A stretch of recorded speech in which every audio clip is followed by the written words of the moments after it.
नमस्कार दोस्तों, हमारे चैनल में स्वागत है। दोस्तों, जेएसएससी सीजीएल के जो 20 क्वेश्चन आप लोगों को पूछा जा रहा है साइंस में, और साथ में उत्पाद सिपाही उसमें भी 20 क्वेश्चन आपको साइंस पूछा जा रहा है। तो दोस्तों, उसी को लेकर ये वीडियो बनाया गया है साइंस के लिए, ठीक है। और टेस्ट नंबर ये करीब 4 होगा, ठीक है। तो ज़रूर इस वीडियो को आप सभी देखेंगे।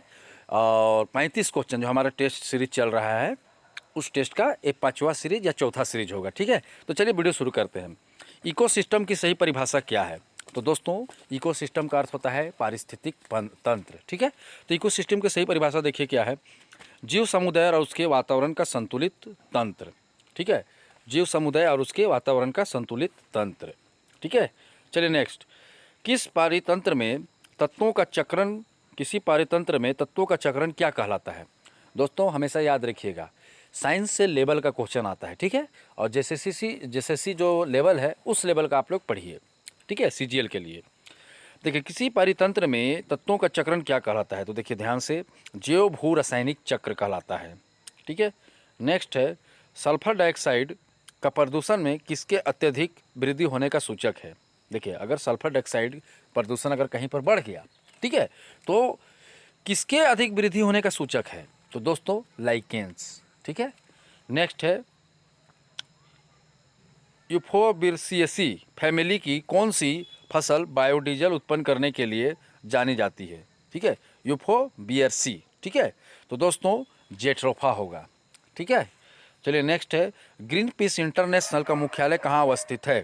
तो दोस्तों, ग्रीन पीस इंटरनेशनल का मुख्यालय एम्स्टर्डम में है, ठीक है। नेक्स्ट है, गुरुत्वाकर्षण बल की अनुपस्थिति में वस्तु का भार क्या होगा? तो दोस्तों, गुरुत्वाकर्षण बल की अनुपस्थिति में वस्तु का भार भारहीन हो जाएगा, ठीक है, वेटलेस हो जाएगा। नेक्स्ट है, यदि एक चुंबक की छड़ को लंबाई से 4 टुकड़ों में काटा जाए तो ध्रुवों की कुल संख्या क्या होगी? तो दोस्तों, ध्रुव की कुल संख्या 8 होगी, ठीक है। कितने बार काटेंगे? उत्तर दक्षिण वो बन ही जाएगा, ठीक है। कोई भी चुंबक को देख चुके होंगे आप लोग। नेक्स्ट है, अवतल दर्पण के अत्यंत निकट जब वस्तु को रखा जाता है तब उसका प्रतिबिंब कैसा होता है? ठीक है, अवतल दर्पण के नज़दीक निकट कोई वस्तु को रखा जाता है तो उसका प्रतिबिंब कैसा बनता है? आभासी, सीधा एवं आवर्धित। ध्यान से देखिए, आभासी बनता है, सीधा बनता है और आवर्धित। नेक्स्ट है, धातुमय प्रस्तर किसे कहा जाता है? ठीक है, तो अयस्क को, ठीक है। धातुमय प्रस्तर किसे कहा जाता है? तो अयस्क को। नेक्स्ट है, फ़ारेनहाइट पैमाने पर पानी का क्वथनांक कितना होता है? ठीक है, तो 212 डिग्री फ़ारेनहाइट होता है। ध्यान से देखिए, वस्तुएं जो मानवीय नेत्रों के लिए अदृश्यमान होती है, ठीक है। मानवीय नेत्रों, जिस हम लोग मानव है, हमारे नेत्रों के लिए नेत्र के लिए अदृश्यमान होती है, आमतौर पर किस में देखा जा सकता है? तो दोस्तों, ये अल्ट्रावायलेट रे में मिलता है। अल्ट्रावायलेट प्रकाश, अल्ट्रावायलेट रे, यूवी रे, इसी को कहा जाता है, ठीक है।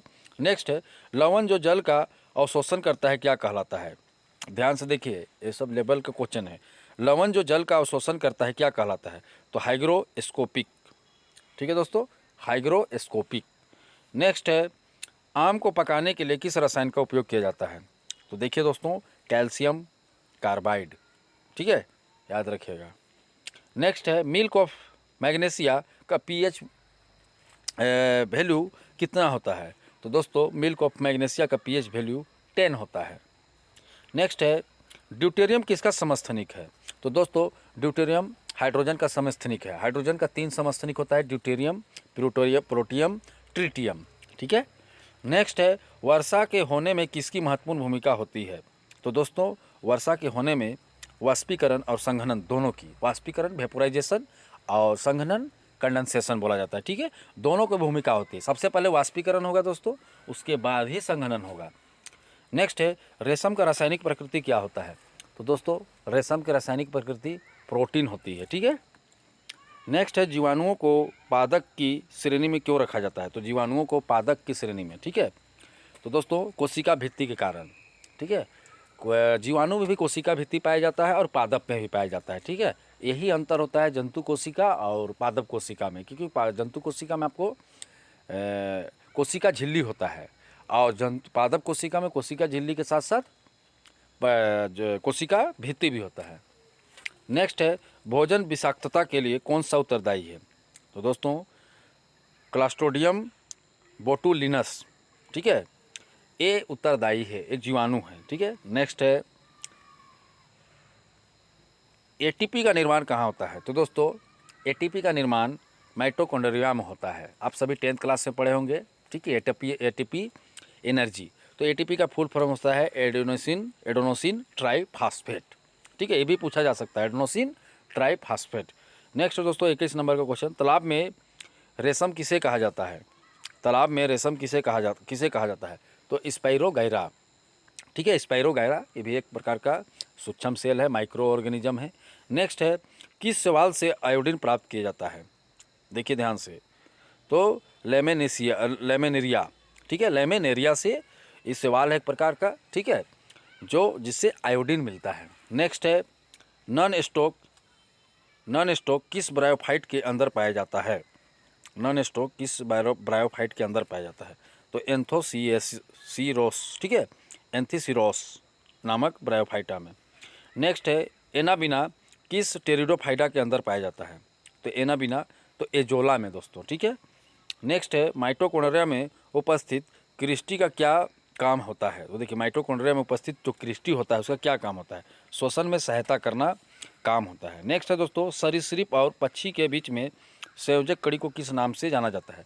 देखिए दोस्तों पक्षी और सरीसृप के जो भी संयोजक कड़ी कंजक्शन जो होता है, ठीक है, आर्कियोप्टेरिक्स, ठीक है, आर्कियोप्टेरिक्स, ठीक है, आर्कियोप्टेरिक्स। ध्यान से देखिएगा दोस्तों, थोड़ा कठिन नाम है। पादप और जंतु के बीच संयोजक कड़ी को क्या कहा जाता है? देखिए पादप और जंतु के बीच में युगलिना संयोजक कड़ी है। नेक्स्ट है अमाशय से कौन सा हार्मोन स्रावित होता है? ध्यान से देखिए, तो गैस्ट्रिन हार्मोन अमाशय से, ठीक है, पचाने में सहायता करता है। किस ग्रंथि को मास्टर ग्रंथि कहा जाता है? तो दोस्तों पीयूष ग्रंथि। नेक्स्ट है कौन सा आनुवांशिक रोग में रुधिर का थक्का नहीं जमता है? ठीक है, हीमोफीलिया ऐसा रोग है जिसमें खून का थक्का नहीं जमता है, ठीक है। विटामिन के का कमी के कारण खून का थक्का नहीं जमता है। नेक्स्ट है मानव शरीर का सबसे छोटी अंतःस्रावी ग्रंथि कौन है? तो पीयूष ग्रंथि है दोस्तों, ठीक है। नेक्स्ट है सिलिकोसिस किससे संबंधित रोग है? सिलिकोसिस किससे संबंधित रोग है? तो दोस्तों सिलिकोसिस फेफड़े संबंधित रोग है। 33 नंबर दोस्तों समुद्री खरपतवार का मुख्य स्रोत कौन है? तो दोस्तों समुद्री खरपतवार का मुख्य स्रोत आयोडीन है, ठीक है।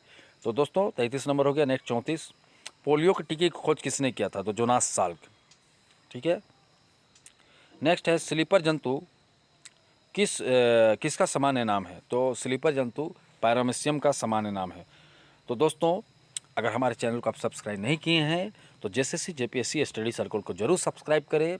उत्पाद सिपाही और जेएसएससी सीजीएल के लिए अति महत्वपूर्ण साइंस का क्वेश्चन आपको मिलेगा, ठीक है। ऐसा क्वेश्चन आपको कहीं देखने को नहीं मिलेगा। आप देख रहे हैं क्वेश्चन का लेवल क्या है, और आप पिछला सीजीएल जाके देखिए, इसी लेवल का क्वेश्चन आता है, कोई छोटा मोटा क्वेश्चन नहीं आता है, ठीक है।